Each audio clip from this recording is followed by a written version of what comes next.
Hello, I am Alexander Bennett from Team Sapphire, and this is our version of Adventure. So the player will start off in this campsite that was given to us by the instructors, and then it progresses directly into the beginning of my level, which is a kind of ancient, like overgrown city with this big castle right here that's fallen to pieces. And the only thing that remains is this big hole that leads right into the old prison. Of course, then when the player gets into the prison, there are some breadcrumbs and leading lines showing them that there's like treasure around this corner. And when the player turns around after this, you can see that this wall is blocked, and there are some leading lines with the bars pointing forward into the next area. From here, then the player can see what was behind that rubble wall, and then they can take these stairs up and jump through these platforms, like the driver here, Jory House, is doing. Then they continue climbing up the walls, and then they reach this platforming area. These are some ancient pillars left with falling to pieces, and there's some more hidden treasure looking around some corners and in some cells. So then, after progressing through, the player reaches the base of this mountain that they were able to see from the beginning of the level. And if they look around, there's some more treasure again. But then, as they look around and see these stairs leading up, it again leads to more platforming. So the player now is doing a lot of like vertical jumps, progressing up the mountain. But it is rather perilous. So if the player falls, they have to start all the way at the beginning because they can slide down the mountain and then they have to restart. So while the jumps aren't hard, there is a decent bit of influence to stay where you are and do the best you can while jumping. But then the player can reach the top, and then they see this beautiful view of the whole rest of the level, and it looks so nice. But they can also look back and see the beginning of where they came from, and turn around and see what's coming next. And I think that's a great way to show like where this story goes from here. So after this, the player slides down this side of the mountain, and then they reach this little mountain village with their own port and plenty of buildings. Of course, some of the buildings do have treasure in them because the people living there have to have something. So after this, you can take the boat, which was programmed by Christopher Guyton, and this river kind of ravine was made also by Preston Woods. But this is actually where my level ends, and we transition to Jory House's level. So I will let him take it. Thank you, Xander. My name is Jory. I am the level design for the Inundated Ruins. This is, the player is going to run up to the ramp to try to get into the ruins of the city, but they'll see it's blocked off by some rocks. They will notice the tree pointing up to the cliffs, which will be their indicator to go up there. So as they climb, they'll see a view of the shrine, but better once they get to the top. They'll see the gate is kind of cut off. They'll see a torch and some waterfalls, and they'll make their jump. Now here, the player is most likely going to head towards the torch. They can see that they can go down or up. Put the torch there to incentivize them to go this way first. And here is a cave in which all of the water from the waterfalls collects into here. And the player will make some jumps.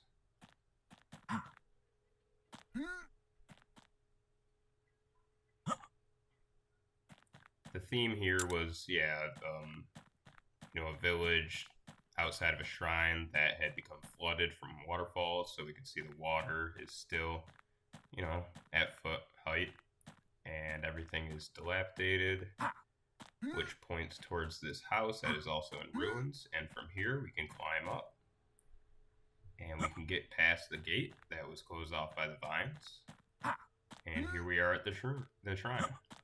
So now, the pillars to the left point towards going up this way. And we can see one of the pillars is collapsed, giving us a way to get inside through the window. And in here, it's dark. All the lights have been snuffed out. We have a treasure. The player's going to see the window. I put a light there to kind of incentivize that as well. And once they are out of the shrine, they're going to start climbing up towards a cliff. And from here, they will get a view of the next area in a city off to the left, and to the right will be our next area, which we will explore. So now the player is going to start heading towards that way. They're going to drop down this cave,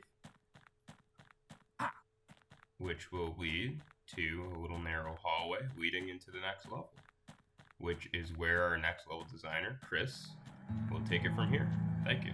All right, my name is Christopher Guyton, and this is my level. So when you first enter the level, there is a gate that allows you to walk in that's inspired by sort of a real-world park gate.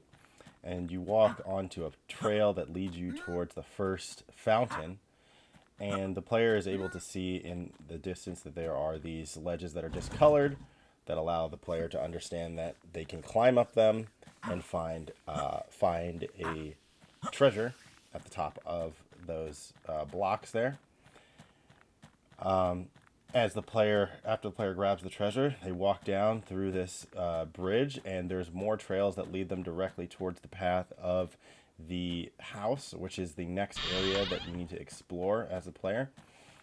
And when they open the door, they walk through the hallway of the house and down into the caves. Now, this level is sort of linear. There's a lot of breadcrumbs in the form of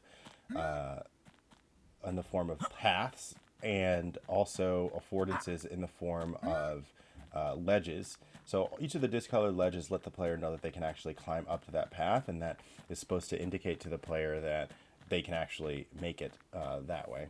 So when the player exits this cave, there's two paths. There's the one forward with the ledges that you can see, and then there's the one to the back with a giant fountain that sort of is reminiscent of the one that we saw before. The fountain right now is inactive, but the player can actually turn back around and go through to the rocks here and jump on these ledges and make their way out of the level into the next area. When they climb all the way up, they will see that the only way to go is down. And now I'm gonna hand it to Preston Woods for his level.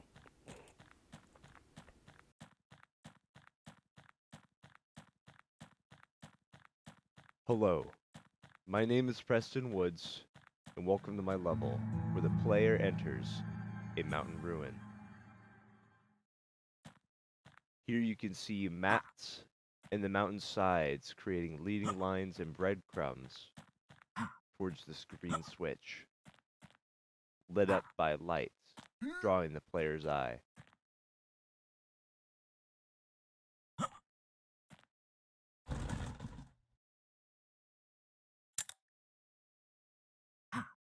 Movement of the platform draws the player up.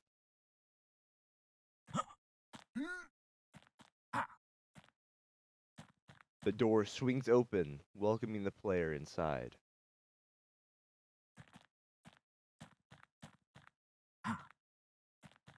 The rocks in the walls and the ceiling point the player towards the door using leading lines.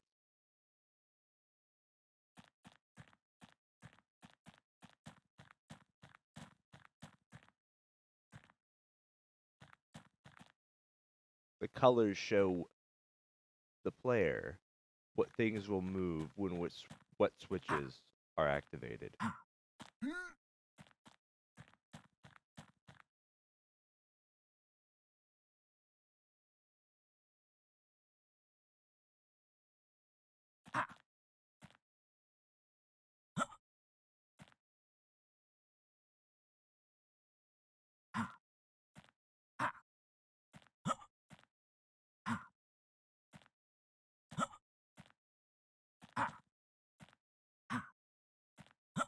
Lights guide the player towards important areas.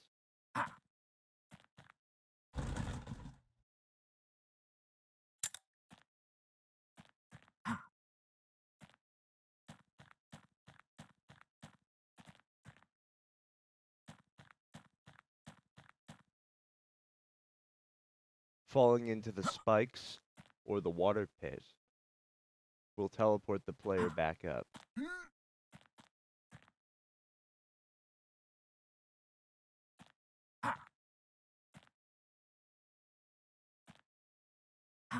Ledges help guide the player where to go next.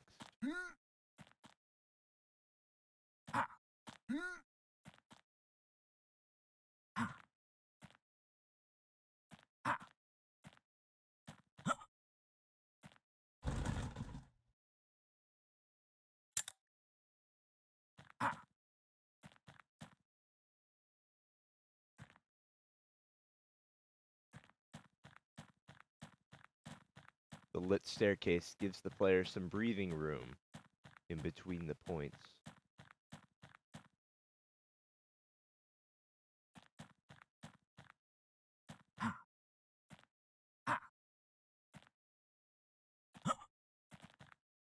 The torches next to the entrance to this area has one lit on the side you start on and one unlit on the side you do not want to go yet.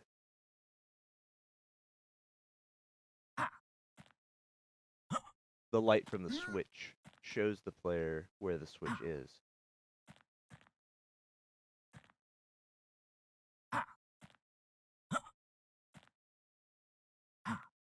The movement of the turbine guides the player towards where they need to go.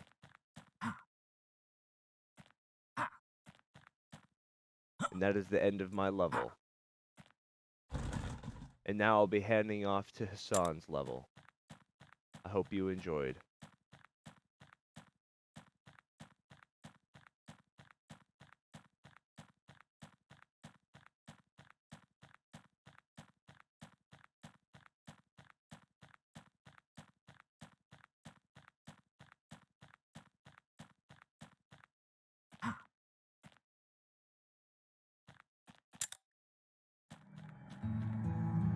My name is Hassan Faqi. I'm a level designer. My level starts in a prison.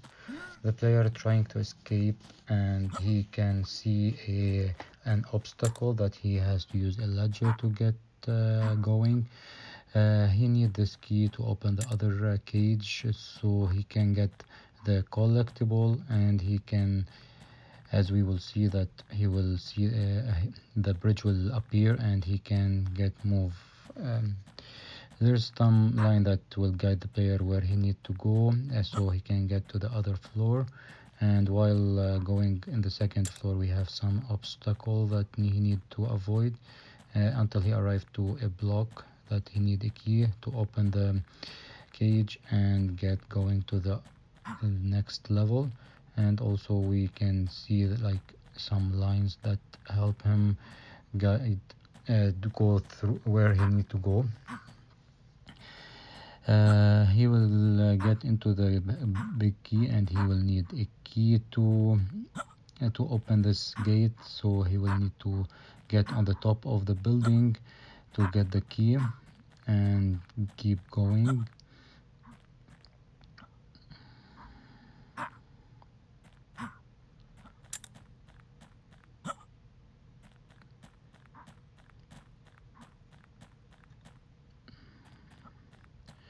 Okay, he will see a big building where he can use this steps so he can go up the building at the top and see where he can go to go inside the building. So we have here an elevator also that it will take him to inside the building, and we have some spikes that he need to avoid with a ledger. And next we have some automatic door that will open and close until he get into the sewer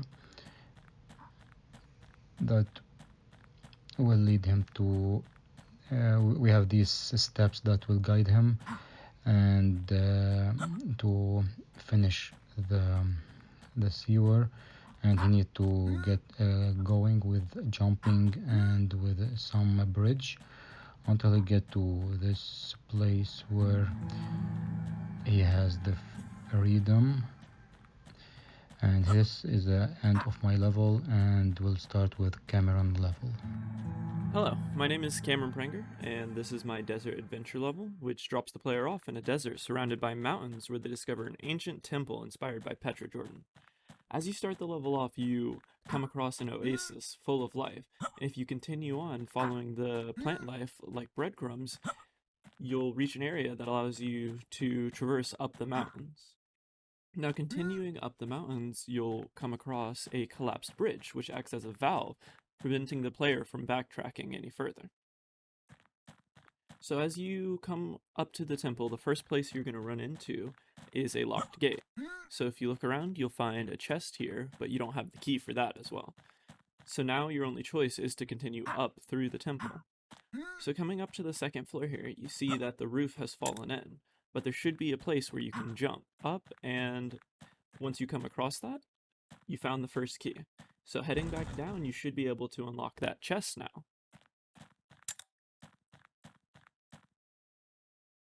So after unlocking the chest and obtaining both keys, you can now get through this first gate. The gate opens up into a large shrine room, and the next gate is blocked off. But if you look up, you'll see a hole in the wall that you should be able to climb across these statues and get through. So jumping across each statues and then jumping through that hole acts as the second valve for the level, preventing the player from going back through the temple again. Once you've made it to the last room of the temple, you can collect some ancient treasure and then continue on.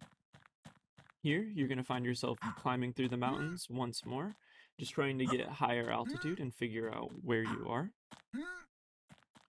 So after you finally make this last climb and get all the way up here, the player will be greeted by the lodge, where they can finally rest after their long journey through each of these levels.